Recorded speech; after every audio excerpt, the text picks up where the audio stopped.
Day 42 of unseason tomato farming. So last ವಿಡಿಯೋದಲ್ಲಿ update ಮಾಡ್ದಂಗೆ ನಿಮಗೆ ಗ್ರೋತ್ ರೆಗ್ಯುಲೇಟರ್ನ ಸ್ಪ್ರೇ ಮಾಡ್ತಿದ್ದೀನಿ. ಯಾಕಪ್ಪ ಅಂದರೆ ವೆಜಿಟೇಟಿವ್ ಗ್ರೋತ್ ಯಥೇಚ್ಛವಾಗಿ ಬಂದುಬಿಟ್ಟಿದೆ.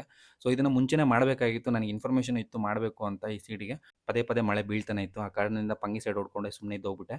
ಸೊ ಇದು ನೋಡಿದ್ರೆ ಬೆಳೆದೋಯ್ತು, ನೋಡ್ತಾನೆ ಬೆಳೆದೋಯ್ತು. ಆ ಕಾರಣದಿಂದ ಸೊ ಇನ್ನು ಲೇಟ್ ಮಾಡೋದು ಬೇಡ ಅಂತ ಹೇಳ್ಬಿಟ್ಟು ಗ್ರೋತ್ ರೆಗ್ಯುಲೇಟರ್ನ ಯೂಸ್ ಮಾಡ್ತಿದ್ದೀನಿ ಟಬಾಲಿ.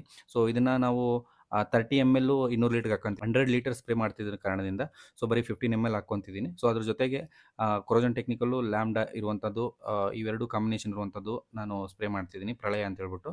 ಸೊ ಇವೆರಡು ಅದ್ರ ಜೊತೆಗೆ ಕಾರ್ಬನ್ಡಿಸಮ್ ಮನೇಲಿ ಉಳಿದಿತ್ತು. ಸೊ ಫಂಗಿಸೈಡ್ ಹೆಂಗೋ ಮಳೆ ಆಗ್ತಿದೆಯಲ್ಲ ಅಂತ ಹೇಳ್ಬಿಟ್ಟು ಅದನ್ನು ಹಾಕ್ಕೊಂಡು ಮಿಕ್ಸ್ ಮಾಡ್ಕೊಂಡು ಸ್ಪ್ರೇ ಮಾಡ್ತಿದ್ದೀನಿ. ಸೊ ನೋಡಬೇಕು ಇಲ್ಲಿ ರೆಗ್ಯುಲೇಟ್ ಆಗುತ್ತಾ ಇಲ್ಲ ಗ್ರೋತು ಅಂತ ಹೇಳ್ಬಿಟ್ಟು. ಸೊ ನೆಕ್ಸ್ಟ್ ವಿಡಿಯೋದಲ್ಲಿ ಇದೇ ರೀತಿಯಂತಹ ಒಳ್ಳೆ ಕಂಟೆಂಟ್ ವೆಜಿಟೇಬಲ್ ರಿಲೇಟೆಡ್ ಅಪ್ಡೇಟ್ ಮಾಡ್ತಾ ಇರ್ತೀನಿ.